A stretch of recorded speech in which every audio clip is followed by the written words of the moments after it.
Hi friends, அனைவருக்குமே வணக்கம். First இந்த ஆடியோவை கேட்குறவங்க கண்டிப்பாக ஒரு ஷேர் பண்ணிடுங்க. நீங்களே விழிப்புணர்வோடு இருங்க.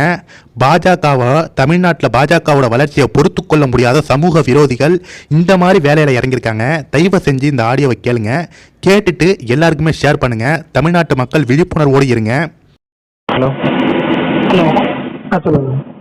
வணக்கம். என் பேர் சுபத்ரா. நீங்க அந்த ஓட்டர் ஐடி ரிலேட்டடா நம்பர் கொடுத்துருந்தீங்க. சொல்லுங்க. ஸோ இந்த 2024 எலெக்ஷனுக்கு நாங்க வந்து பிஜேபிக்கு அகேன்ஸ்டா பொதுமக்கள்லாம் சேர்ந்து ஒர்க் பண்ணலாம்னு பாக்குறோம். புரியல, உங்களுக்கு விருப்பம் இருக்கா? இந்த 2024 எலெக்ஷனுக்கு நாங்க பொதுமக்கள்லாம் சேர்ந்து பிஜேபிக்கு எதிராக வேலை செய்யலாம்னு இருக்கோம். பிஜேபிக்கு எதிராங்களா? ஆமா. சரி சரி சரி. ஒரு நிமிஷம். சரிங்க. உங்களுக்கு விருப்பம் இருந்தா நீங்க சொல்லுங்க. எந்த மாதிரி பண்ணணுங்க நம்ம? உங்களுக்கு பிஜேபி பண்ற அநியாயம் எல்லாம் தெரியும்ல? ஆமாங்க ஆமாங்க. அத வந்து நம்ம என்ன பண்ணலாம், உங்களோட பகுதியில இருக்கக்கூடியவங்களுக்கு எல்லாம் ஓட்டர் ஐடி வாங்கி கொடுக்கலாம். நிறைய பேருக்கு வந்து அவங்க ஓட்டர் ஐடியை ரிமூவ் பண்ணிருப்பாங்க, ஓட்டு இல்லாம பண்ணிருப்பாங்க. அவங்க ஓட்டர் வெரிஃபை பண்ணலாம். வெரிஃபை பண்ணி நம்ம வாங்கி கொடுப்போம். அது கேம்ப் முடிஞ்சுங்களா இருக்குது? இல்லைங்க, கவர்மெண்ட் கேம்ப் தனியா அவங்க ஏதோ பேருக்கு போட்டு போயிடுவாங்க. ஓட்டர் ஐடி நம்மளே ஆன்லைன்ல வாங்கி தரலாம் எல்லாருக்கும். சரி சரி சரிங்க சரிங்க சரிங்க. ஸோ ஓட்டர் ஐடி எப்படி வாங்குறதுங்கிற ட்ரைனிங் நாங்கள் கொடுத்துருவோம், ஜூம்லேயே கொடுத்துருவோம். சரி சரி. அதை எடுத்துட்டு நீங்க வந்து களத்துல போய் நீங்க ஒர்க் பண்ண ஆரம்பிக்கலாம். ஓ சரி சரி சரி. இப்போ நான் வந்து அப்பனாயம்பட்டியில் இருக்கிறேங்க, சூலூர் பக்கத்துலங்க. சூலூர். ஆமாங்க, சூலூர் சட்டமன்ற தொகுதியில உங்களுடைய பூத் இருக்கு இல்லையா, உங்க நாங்க வந்து உங்களுக்கு பூத் வைஸ் டீடைல்ஸ் கொடுத்துருவோம். ஸோ சூலூர் பகுதியில எங்கெல்லாம் வீக்கா இருக்கு என்ன அப்படிங்கறதெல்லாம் கொடுத்துருவோம். ஸோ அதை வச்சுட்டு நீங்க உங்க நண்பர்களோட சேர்ந்துட்டு அங்க இருக்க எந்த மாதிரி, அதாவது இப்ப நம்ம கட்சி சம்பந்தமா பண்றாங்களா, கட்சி இல்லாம பண்றாங்களா? இல்லங்க, நம்ம வந்து இந்த பிஜேபியோட அட்டூழியம் தாங்க முடியாம பொதுமக்கள் எல்லாம் இறங்கி பண்றோம். இல்ல உங்களுக்கு காங்கிரஸ் உள்ள வந்து பண்ணணும்னாலும் நீங்க பண்ணலாம், உங்க விருப்பம். ஓஹோ சரி சரி சரி சரி. நல்ல நல்ல மனுஷங்களை வச்சு காங்கிரஸ் வந்து மறுகட்டமைப்பு பண்றதும் ரொம்ப தேவையா இருக்கு இன்னைக்கு தேதிக்கு. ஓ சரி சரி சரி. அப்படியும் நீங்க பண்றதுனாலும் பண்ணலாம். பிஜேபி காங்கிரஸோட பிஜேபி வளர்ந்துருச்சுங்களா? நம்மளுக்கு அந்த மாதிரி ஒண்ணும் தெரியலீங்களே. இல்லைங்க, ஆனா இந்த தேர்தல்ல கோயம்புத்தூர் தொகுதியில நம்ம ஒர்க் பண்ண வேண்டிய அவசியம் இருக்கு. தோக்குறதுக்கு வாய்ப்பு இருக்கு. யாருங்க? நம்ம டிஎம்கே காங்கிரஸ் இந்தியா கூட்டணி வந்து தோக்குறதுக்கு வாய்ப்பு இருக்கு கோயம்புத்தூர்ல. கோயம்புத்தூர் தோத்துருங்கிறீங்களா? நாங்க நம்பிக்கை இருக்கு, நீங்க எப்படி சொல்றீங்களே? நம்பிக்கை இருக்குதுங்க சார், எனக்குமே நம்பிக்கை இருக்குது. ஆனா எப்படி அவங்க வந்து இப்போ 38 எம்பி தொகுதியில லாஸ்ட் டைம் எப்படி பண்ணிருக்காங்கன்னு பாத்தீங்கன்னா, இப்ப இஸ்லாமியர்களோட ஓட்டு, இந்த மாதிரி தலித் மக்களோட ஓட்டு, யாரெல்லாம் அவங்களுக்கு எதிராக ஓட்டு போடுவாங்களோ அவங்களோட ஓட்டெல்லாம் நீக்கி இருக்காங்க பாத்துக்கோங்க. நீக்கி அது வந்து இப்ப நம்ம டிஎம்கே கவர்மெண்ட் தான் இப்ப ஓட்டர் லிஸ்ட்ல நேம்ல சேர்த்துறாங்க. எலெக்ஷன் கமிஷன் ஃபுல்லா அவங்க ஆளுங்க தானே. ஓ பிஜேபி ஆளுங்கிறீங்க? ஆமா, எலெக்ஷன் கமிஷன் அவனுக்கு தேர்தல் ஏஜென்ட் மாதிரி வேலை செஞ்சுட்டு இருக்கான்.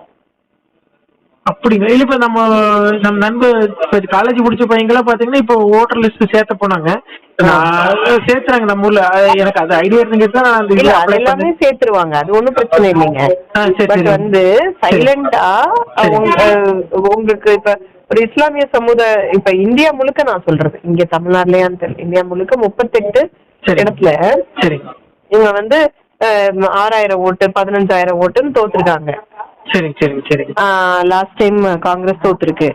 ஆனா ஓட்டு போட வராதவங்களே 3 லட்சம் பேர் 4 லட்சம் பேர். ஆனா தோத்தது கம்மியான ஓட்டுல தோத்தங்காட்டி அந்த ஓட்டெல்லாம் இருந்துருந்துச்சுன்னா இப்ப இருந்துச்சுதானா நம்ம போய் மக்கள் நம்மளே பேசுறது இல்லைங்க. சரி சரி சரி. ஒரு ஜாதி இன்னொரு ஜாதி பேசுறது இல்ல, நம்மளே பேசாம தானே இருக்கோம். சோ நமக்குள்ள கொஞ்சம் ஒரு நெட்வொர்க், ஒரு கனெக்ஷன் இருந்துட்டு ஒரு பூத் வாரியா நம்ம ஒரு வாட்ஸ்அப் குரூப் கிரியேட் பண்றது, அதுல இவங்க பண்ற அட்டூழியத்தை வந்து அவங்க இப்ப வர ரொம்ப பொய் சொல்லுவானுங்க. இந்த தேர்தலை விட்டு ரொம்ப பொய் சொல்லுவானுங்க. அந்த பொய்ய பிரேக் பண்றதுக்கு நம்ம வந்து உண்மையா நமக்கு இது பண்ண வேண்டியிருக்கு. இது எல்லாமே தேவையில்லை. நம்ம செஞ்சது காங்கிரஸ், நம்ம செஞ்சதெல்லாம் நம்ம இப்ப சொல்லிதானே போன ஓட்டு கேட்டுங்க. அப்ப மக்கள் தானே ஓட்டு போடல. அப்ப அவங்க என்ன பண்ணாங்க? சொல்லவே இல்லைங்களேங்க, ஒன்னும் தெரியலீங்க மக்களுக்கு. அதாவது மீடியா அவன் கையில இருக்குதுங்க. சரி சரி சரி சரி. வாட்ஸ்அப் குரூப் வந்து அவனுக்கு இருக்கிற மாதிரியான ஸ்ட்ராங் நெட்வொர்க் காங்கிரஸ்க்கு இல்ல. அதாவது பிஜேபிக்கு வந்து எப்படி ஸ்ட்ராங்கா இருக்குதுங்கிறீங்க? அந்த வாட்ஸ்அப் குரூப், பொய் செய்தி இதெல்லாம் பண்றாங்க நல்லா. சரி சரி சரிங்க சரிங்க. உண்மைதானே? இல்ல அதுதான் அது அவங்க அதே மாதிரி நம்மளும் பண்ணலாம் இல்லைங்களா? காங்கிரஸ் அப்ப நம்ம கட்சி நம்மளை கொண்டு நம்ம நம்மதான் பண்ணணும். யார் இருக்காங்க பண்றதுக்கு? நம்மளும் பண்ணுவோம். நல்ல மனுஷங்க எல்லாம் சேர்ந்தாதானங்க நல்லா கட்சி வளரும். கெட்ட மனுஷங்களை மட்டும் வச்சுக்கிட்டு என்ன பண்ண முடியும்? அவன் வந்து 280 எம்எல்ஏ வந்து ராகுல் காந்தி கஷ்டப்பட்டு ஜெயிச்சு கொடுத்தாக்க அவன் ஆப்போசிட் சைடு போய் வேலை போயிடுறான் பிஜேபி கிட்ட. பணத்துக்காக போயிடுறாங்க. ஆமா. சோ பண்ணது கரெக்டா இல்லதானுங்க? இப்ப நம்ம ஆளுங்க இப்ப நம்ம எனக்கு வந்து நிக்க வச்சா 10 லட்சம் ஓட்டு வாங்குவேங்கிற மாதிரி நல்ல மனுஷங்க யார் இருக்காங்க கொடுங்கன்னு கேக்குறாங்க. யாரு கேக்குறாங்க புரியலீங்க. காங்கிரஸ்லயே கேக்குறாங்க. கோயம்புத்தூர்ல ஒரு நல்ல மனுஷன் இவரை நிப்பாட்டியாச்சுன்னா எல்லா பக்கமும் ஜெயிச்சிருவாரு. சரி சரி. காங்கிரஸ்ல இப்ப கோயம்புத்தூர்ல சொல்லுங்க, இப்ப டிஎம்கே ஏடிஎம்கே அப்படிதானே சொல்றாங்க? இல்லையே, கோயம்புத்தூர்ல காங்கிரஸ் தானே நின்னுச்சு. எம்பி தானே நம்ம பேசுறது. அந்த மாதிரி நிறைய இருக்குல்லங்க. நல்ல மனுஷங்க எல்லாம் வந்து அரசியலுக்கு வராம போயிட்டா வளர்ந்துட்டு இருக்குதுங்களா இல்ல எப்படி கீழே போயிட்டு இருக்குதுங்கிறீங்களா? அவங்க வளர்ந்துட்டு தான் இருக்காங்க. பிஜேபி வளர்ந்துட்டு இருக்குதானா? அதுக்கு நம்ம எப்படி எகென்ஸ்டா வேலை செய்வோம்னு நினைக்கிறோம்? நம்ம எப்படி செய்வோம்? உண்மையை சொல்லலாம். அவங்க பொய் சொல்லி தானே அவங்க வளர்றாங்க. சரிங்க சரிங்க சரிங்க சரிங்க. அதுக்கு நம்ம இப்ப என்ன பண்ணணுங்க? எந்த மாதிரி வேலை செய்யணுங்க? பூத் வாரியா நம்ம ஒரு வாட்ஸ்அப் குரூப் கிரியேட் பண்ணலாம். அந்த வாட்ஸ்அப் குரூப்கான நம்பர்ஸ் எடுக்கிறதுக்கு நம்ம வந்து வீடு வீடா அவங்களுக்கு ஓட்டர் ஐடி வாங்கி கொடுக்கலாம். அவங்க ஓட்டர் வெரிஃபிகேஷன் பண்ணலாம். மக்கள் கிட்ட பேசி ஒரு சகோதரத்துவத்தை வளர்க்கலாம். ஒரு ஒரு இடத்துலயும் ஒரு அன்பும் பாசமும் இருந்தாலே உங்களுக்கு பிஜேபி வளராதுங்க. வளராது. அதுதான் இப்ப அவங்க ஆன்மீகம் அரசியல் அப்படிங்கிறாங்க இல்லைங்களா? இப்ப நம்ம அந்த மாதிரி போக கூடாதுங்களா? ஆன்மீகம்ங்கிறதே ஒரு ஹம்பக்கு தானே. மக்களுக்கோ சண்டை வர்றதுக்கு சமத்துவம் இல்லாம இருக்கிறதுக்கான ஒரு கருவியா தானே இருக்கு ஆன்மீகம்ங்கிறது, இல்லையா? நீங்க ஒருத்தரை வந்து கையெடுத்து கும்பிட்டாலே சுயமரியாதை போச்சுல. கண்டிப்பா கண்டிப்பா. ஒரு கல்ல வந்து வணங்க வச்சா சுயமரியாதை போயிடும். கண்டிப்பா. நீங்க எங்க இருந்து பேசுறீங்க தெரிஞ்சுக்கலாங்களா? என் பேர் சுபத்ரா. நான் இந்தியா யுனைடெட்னு ஒரு அமைப்பு வச்சிருக்கேன். இந்திய ஒற்றுமை இயக்கம் அப்படிங்கிற ஒரு நேஷனல் லெவல் இதுலயும் இருக்கிறேன். சென்னையில இருக்கு. சென்னையில இருக்குது. இங்க கோயம்புத்தூர் ஆபீஸ் கோயம்புத்தூர் நேரா பாக்கலாங்களா? இல்ல எப்படி? இல்லைங்க, கோயம்புத்தூர்ல எல்லாம் சில தன்னார்வலர்கள் இருக்காங்க. அவங்களோட சேர்ந்து வேலை செய்யறோம். இப்ப நாங்க எப்படி என்ன கான்டாக்ட் பண்ண உங்களுக்கு கான்டாக்ட் பண்றது எப்படி பேசுறது? இந்த நம்பருக்கே கால் பண்ணுங்க. ஆமா ஆமா. சோ வந்து இது வந்து முழுக்க நம்மளோட இதுதாங்க. இது நம்ம நாடு வேர்ல்ட்ஸ் லார்ஜஸ்ட் டெமோக்ரஸி. ஒரு தேர்தல்ங்கிறது ஒரு ஜனநாயக திருவிழா. கண்டிப்பா கண்டிப்பா. ஓட்டு மிஷின் எல்லாம் ஏமாத்துறாங்கன்னு சொல்லி சொல்றாங்க. அதெல்லாம் உண்மை இல்லைங்க. நம்ம எல்லாம் வேலை செய்யாம உட்காந்துட்டு ஓட்டு மிஷின் மேல பழைய போட்டு உட்காந்துட்டு இருக்கோம். இப்போ பிஜேபியில அப்படிதான் சொல்றாங்க. பிஜேபி காரங்க வந்து ஓட்டு மிஷின் ஏதோ சேட்டலைட் மூலியமா சிம் கார்டு ஏதோ போட்டு எல்லாம் பொய்யுங்க. அதெல்லாம் பொய்யுங்க, எல்லாம் ஃபேக்குதான். அந்த மாதிரி பண்ண முடியாதுங்கிறீங்க? அப்படி எல்லாம் இல்ல பண்ணல. ஆனா மக்கள் ஓட்டு போட்டுதான் பிஜேபி ஜெயிக்க வைக்கிறாங்க. கண்டிப்பா. ஓட்டுங்கிறது எப்படின்னு வச்சுக்கோங்களேன். ஒரு 1000 ஓட்டு, ஒரு பூத்துங்கிறது 1000 ஓட்டு தெரியும்ல உங்களுக்கு? ஆமாங்க ஆமாங்க ஆமாங்க. அந்த 1000 ஓட்டுல 200ல இருந்து 300 ஓட்டு தான் பிஜேபியோடது. அவங்க ஜெயிக்கிறாங்க. ஒரு பூத்துக்கு 1000 ஓட்டுங்களா? ஒரு பூத்துக்கு 1000 ஓட்டு. அதுல 200ல இருந்து 300 ஓட்டு தான் பிஜேபி ஓட்டு. சரி சரி சரிங்க. மீதி 700 ஓட்டு 800 ஓட்டு அவனுக்கு பிடிக்காத ஓட்டு தான். அப்புறம் எப்படி அவங்க ஜெயிக்கிறாங்க? இப்ப இந்த பிடிக்காத ஓட்டுல 350 ஓட்டு போடவே வர்றது இல்ல. சரிங்க. அப்ப 350 போனாலும் 650 மிச்சம் இருக்குது. 650 வந்து அவனுக்கு எதிராக ஒத்தையா ஒன்னா போடணும்ல.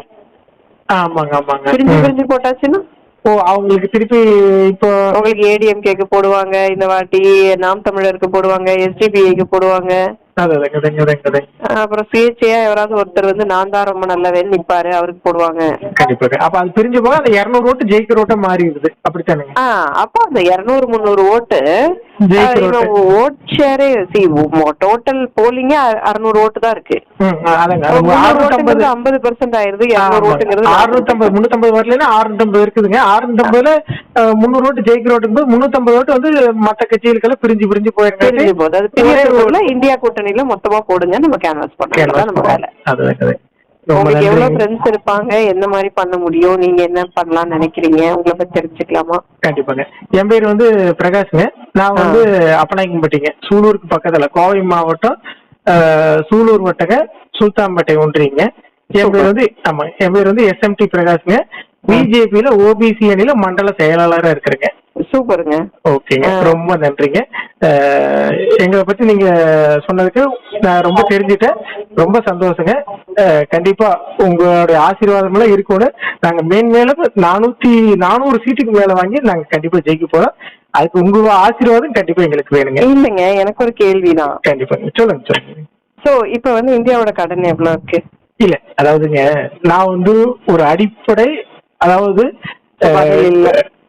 இல்லைங்க, பதில் இல்லைன்னு சொல்றதுக்கு விடுங்க. நான் என்ன சொல்றேன்னா, இப்ப இருக்கிற சூழ்நிலை எங்க மோடிஜி வந்து கரெக்டா கொண்டு போயிட்டு இருக்காரு. ஒரு எக்ஸாம்பிள் சின்ன சொல்றேங்க, கேள்விக்கு பதில் இல்லைன்னு இல்லைங்க, ஒண்ணு இல்லைங்க, ஒரு சின்ன எக்ஸாம்பிள் சொல்லட்டுங்களா? இல்ல, ஒரு 100 ரூபாய் பெட்ரோல் விற்குதுங்க 1 லிட்டரு. நீங்க வந்து பெட்ரோல் விலை கம்மி பண்ணணும்னு சொல்றீங்க. இப்ப பெட்ரோல் விலை கம்மி பண்றாங்க. கச்சா எண்ணெய் விலை கம்மியாகும் போது பெட்ரோல் விலை ஒரு 70 ரூபா 80 ரூபா 60 ரூபாய்க்கு கொண்டு வருதுங்க. கொண்டு வந்தா கச்சா எண்ணெய் விலை இப்ப கம்மியா இருக்கிறது தெரியாதா உங்களுக்கு? கொண்டு வந்தா ஒரு சமயம் 50 ரூபாய்க்கு கொண்டு வந்துச்சுன்னா என்ன இப்ப கம்மியா இருக்குன்னு தெரியுமா தெரியாதா? இல்ல, கம்மியா தான் இருக்குதுங்க. அப்படி கொண்டு வந்தோம்னா இல்ல, எனக்கு ஒரு நிமிஷம் நான் பேசிட்டீங்களா? நீங்க சொன்னீங்க இவ்வளவுதான் நான் கேட்டேன். உங்களுக்காக மரியாதை, உங்களுக்கு மரியாதை, அதாவது உங்களுக்காக மரியாதை கொடுத்து இவ்வளவு நேரம் கேட்டேன். என்ன விஷயம்? 2 கேள்விதான் நான் கேட்டிருக்கேன். 2 கேள்விதான். அதுக்கு ஒரு கேள்விக்கு நான் பதில் சொல்லிடுறேங்க. நான் சொல்ல வந்தது என்னன்னா, 100 ரூபாய்க்கு விற்கிற பெட்ரோல் 50 ரூபாய்க்கு வித்தாலுமே ஓட்டுறோம் இன்னும் அதிகமா தான் ஓட்டுவா, கம்மியா யாரும் நிறுத்த போறது இல்லைங்க. சரிங்களா? அதனால ஒண்ணும் இதாக போறது இல்லை. அதனால விலைவாசி வந்து பெட்ரோல் டீசல் விலையில ஏறுதுங்கிற ஒரு பக்கம் இருந்தாலும் இடைப்பட்ட தரகர் மூலியமா தான் அதிகமா விலைவாசி ஏறுதுங்க. இல்லைங்க, உண்மைங்க, அது நீங்க ஒத்துக்கொள்ள கண்டிப்பா. இப்ப இடையில இருக்கிற இப்ப விவசாயிக்கு வர்ற காசு சம்பாதிச்சு தக்காளி 10 ரூபாய்க்கு விக்கிறாரு, அது இடையில வாங்கி விக்கிற வியாபாரி 1 கிலோ போறீங்க. பொய் சொல்ற, நீங்க பொய் சொன்னதால இருக்கட்டுங்க. நானும் ஒரு வியாபாரிங்க, இல்ல நான் ஒரு பிசினஸ்மேன் தான். ஐயோ நான் பேசுறேங்க கொஞ்சம். அதுதாங்க பேசுங்க. நான் ஒரு பிசினஸ்மேன் தான். நான் இப்படி, அதாவது என்ன பிசினஸ் தான், ஒரு பிசினஸ் பண்ணும்போது காட்டுல இருந்து வாங்க தக்காளி 10 ரூபாய்க்கு வாங்கி மார்க்கெட் 60 ரூபாய்க்கு விற்பாங்க.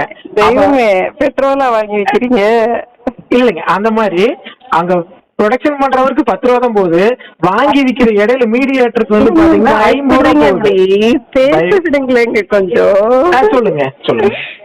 ஐயோ சொல்ல வரேங்க.